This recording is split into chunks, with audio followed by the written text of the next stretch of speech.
శ్రీ పద్మావతి గోదాదేవి సమేత శ్రీ వెంకటేశ్వర స్వామి వారి బ్రహ్మోత్సవాలు వల్లభ్ నగర్ వనపర్తిలో జరగనున్నాయి.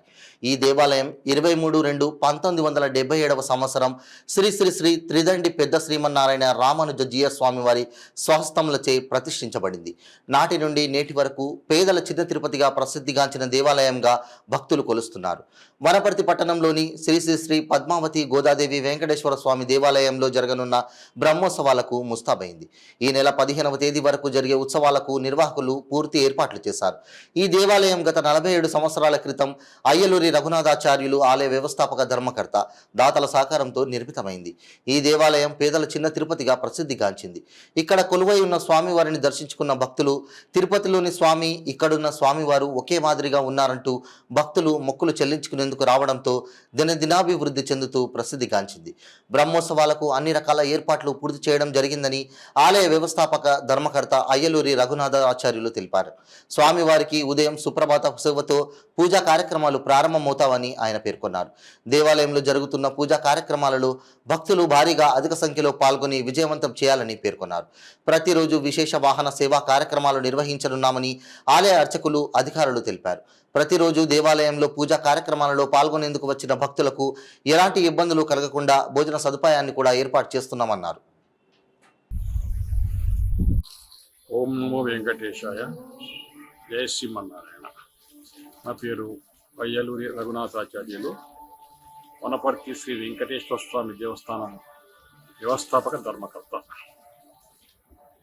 ఈ యొక్క ఆలయంలో ఈ నెల 10వ తారీఖు సాయంకాలం నుంచి 15 వరకు విశేషంగా స్వామివారి యొక్క బ్రహ్మోత్సవాలు నిర్వహించబడతాయి. ఇది 47వ బ్రహ్మోత్సవం. 23 ఫిబ్రవరి 1977 సంవత్సరంలో శ్రీ శ్రీ శ్రీ త్రిదండి పెద్ద శ్రీమన్నారాయణ రామానుజ జీయ స్వామి వారు ఈ యొక్క ఆలయాన్ని ప్రతిష్ట చేసి స్వామివారిని ప్రాణ ప్రతిష్ఠ చేయడం జరిగింది. స్వామివారితో పాటు అల్మేల్ మంగమ్మ, పద్మావతీదేవి, తర్వాత ఈ యొక్క ఉత్సవ విగ్రహాలు మనకి ఇక్కడ ఏర్పాటు చేయడం జరిగింది. ఆ తర్వాత కాలం లోపల అందరి ఆడవారులు, తర్వాత సుదర్శన నరసింహ పెరుమాళ్ళను కూడా ఇక్కడ ఏర్పాటు చేయడం జరిగింది.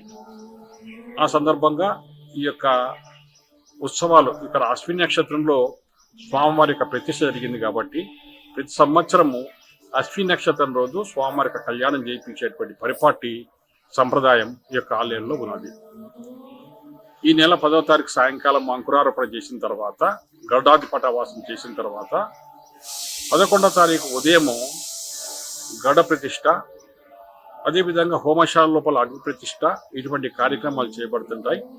ఆ రోజు సంతానం కావాల్సినటువంటి వాళ్లకు ఉదయమే 10 గంటల కనుక వస్తే కనుక దంపతులకు గడ ప్రసాదం ఇవ్వబడుతుంది. ఆ యొక్క గడ ప్రసాదం తీసుకుంటే కనుక తప్పకుండా సంతాన భాగ్యం కలుగుతుంది అని చెప్పేసి శాస్త్రాలు చెప్తున్నాయి. అనేక దృష్టాంతాలు కూడా ఈ యొక్క ఆలయంలో ఇంతకుముందు తీసుకున్నటువంటి వాళ్ళకు కూడా ఆ యొక్క అనుభవం ఉంది. చాలా మంది తమ యొక్క సంతోషాన్ని వ్యక్తం చేయడం జరిగింది. అదేవిధంగా 11 గంటలకు గడహోమం ఉంటుంది. అనేక మంది కాలసర్ప దోషాలని చెప్పేసి, అనేక సర్పదోషాలని చెప్పేసి, రాహుకేతు గ్రహ దోషాలని చెప్పేసి అనేక ప్రాంతాలకు వెళ్తుంటారు. కానీ ఈ యొక్క ఆలయంలో ఈ యొక్క గడహోమంలో కనుక మనం పాల్గొంటే కనుక తప్పకుండా అటువంటి దోషాలు మొత్తం కూడా తొలగిపోయి మనకు చక్కైనటువంటి ఒక భాగ్యం ఏర్పడుతుంది. కాబట్టి ఈ యొక్క హోమంలో మనం పాల్గొంటాం. అదేవిధంగా సాయంకాలం తిరిగి మనకు హోమ కార్యక్రమం ఉంటుంది యాగశాల లోపల. అదేవిధంగా మనకు 12వ తారీఖు ఉదయం యథావిధంగా హోమశాలలో మూలమంత్ర హవనము, విశేషంగా ఆ రోజు సుదర్శన నరసింహ ఇష్టి అనేటువంటి ఒక ఇష్టి జరుగుతుంది, హోమం జరుగుతుంది. చాలా పవిత్రమైనటువంటిది, చాలా శక్తివంతమైనటువంటిది, ఎటువంటి దోషభావన కూడా తొలగిపోయేటువంటి హోమం అది.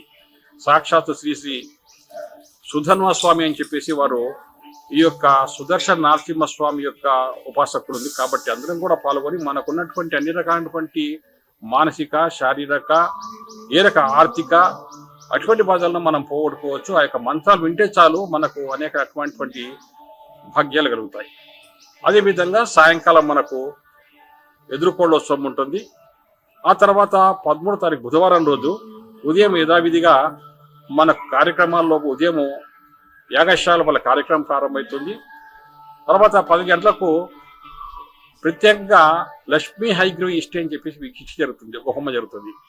అది ఎవరైతే మానసికంగా బాధలు అనుభవిస్తున్నారో, అదేవిధంగా విద్యార్థులకు మంచి విద్య రావాలంటే కనుక ఆ యొక్క హోమాన్ని కనుక చేసుకుంటే కనుక చాలా మంచిది. సాక్షాత్ అన్ని విద్యలకు ఆయన్నే మూలము. అటువంటి హోమాన్ని మనం ఆ రోజు జరుపుకుంటున్నాము. తర్వాత సాయంకాలం 5:30 గంటల నుంచి స్వామివారికి కళ్యాణం జరుగుతుంది అశ్విని నక్షత్రం లోపల. ఆ తర్వాత మరో రోజు మనకు 14వ తారీఖు ఉదయము హోమశాలలో హోమ కార్యక్రమము. ఆ తర్వాత 10 గంటలకు లక్ష్మీనారాయణ ఇష్టి అంటే స్వామివారికి అమ్మగారికి సంబంధించినటువంటి హోమాన్ని మనం జరుపుకుంటాం. ఆ యొక్క హోమ కార్యక్రమం పాల్గొంటే కూడా మంచి సుఖశాంతులు మనకు లభిస్తాయి. కాబట్టి ఆ యొక్క హోమ కార్యక్రమంలో మనం పాల్గొనాలి. సాయంకాలము 5:30 నుంచి రథోత్సవం ప్రారంభమవుతుంది. ఈ యొక్క రథోత్సవం చాలా అంగరంగ వైభవంగా ఈసారి జరుగుతుంది. కాబట్టి భక్తులందరూ కూడా ఆ యొక్క రథోత్సవం లోపల పాల్గొని ధన్యులు కావాలని చెప్పేసి కోరుకుంటున్నాం. అదేవిధంగా 15వ తారీఖు ఉదయం మహాపూర్ణావతి జరుగుతుంది. యాగశాల ఆ రోజు హోమ కార్యక్రమాలు మొత్తం కూడా పూర్తయిపోతాయి. తర్వాత సాయంకాలము ఆ మహాపూర్ణ తర్వాత చక్రతీర్థ స్థానం ఉంటుంది. తర్వాత స్వామివారికి అభిషేకం ఉంటుంది. సాయంకాలము దేవతోద్వాసన శ్రీ పుష్పయాగం ఉంటుంది. ఈ యొక్క పుష్పయాగం లోపల అత్యంత వైభవంగా స్వామికి పుష్పాలతోటి అర్చన చేస్తుంటారు. కాబట్టి భక్తులందరూ కూడా ఈ యొక్క కార్యక్రమంలో బ్రహ్మోత్సవాల కార్యక్రమంలో పాల్గొని ధన్యులు కావాలని చెప్పేసి మరీగా ఆహ్వానిస్తూ, అదేవిధంగా భక్తుల యొక్క సౌకర్యార్థము కొంతమంది భక్తులు ఇక్కడ తదియారాధన అంటే కనుక భోజన సదుపాయం కూడా మధ్యాహ్నము రాత్రి ఏర్పాటు చేయడం జరిగింది. అదేవిధంగా కోలాట బృందాలు కూడా ఆ యొక్క ఉత్సవాల్లో వాళ్ళు పాల్గొంటున్నారు. భజన బృందాలు కూడా పాల్గొంటున్నారు. అందరూ వచ్చి ఈ యొక్క కార్యక్రమంలో పాల్గొని తరించాలని చెప్పేసి విజయాహ్వానం చేస్తూ జై శ్రీమన్నారాయణ. ఓం నమో వెంకటేశాయ.